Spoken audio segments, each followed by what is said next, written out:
Welcome back. Data download time and a final look at the 5 counties in the 5 swing states representing different critical voter groups that we've been tracking all campaign season long.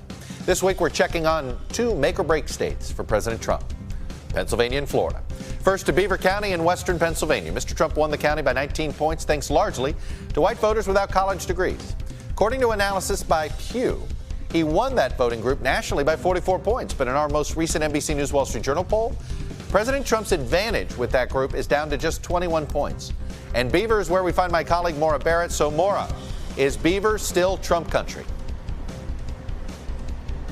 Well, Chuck, Beaver used to be a Democratic stronghold, but those non-college educated white voters are also blue-collar, union-working voters who used to work in the steel industry, and now they're hoping that natural gas could be a boost for their local economy. So when we hear President Trump talk about fracking, he's speaking to the voters right here in Beaver County. And when we look at the campaign schedules in these final days leading up to the election, President Trump is focusing on areas like western and central Pennsylvania where he's got strongholds. Meanwhile, we see Biden yesterday going to counties where the race is tighter because he's hoping to shrink those margins that Trump has here in the state. Remember, Pennsylvania went for Trump by just 44,000 votes in 2016.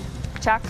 Maura, thank you. Now let's go south to Miami-Dade in Florida, where we're looking at Hispanic voters specifically, including Cuban and Venezuelan Americans who are leaning Republican this year. Hillary Clinton won Miami-Dade in 2016 by 29 points, and she won Hispanic voters nationally by an even bigger margin.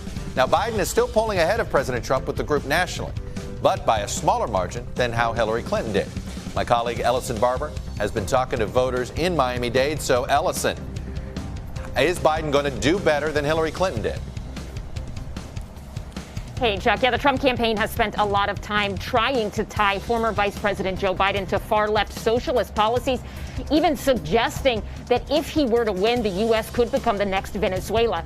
Biden is not a socialist, but that message has resonated with many in Miami-Dade's Venezuelan and Cuban communities.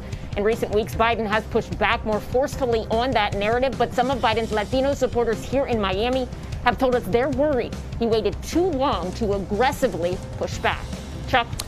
Ellison Barber in Miami, Maura Barrett in Beaver, Pennsylvania. For us, thank you both. When we come back, Russia's at it again. Iran is too. How safe is your vote? NBC News Vote Watch is next.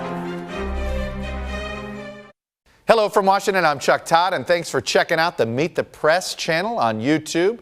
Click on the button down here to subscribe and click over here to watch the latest interviews, highlights, and other digital exclusives.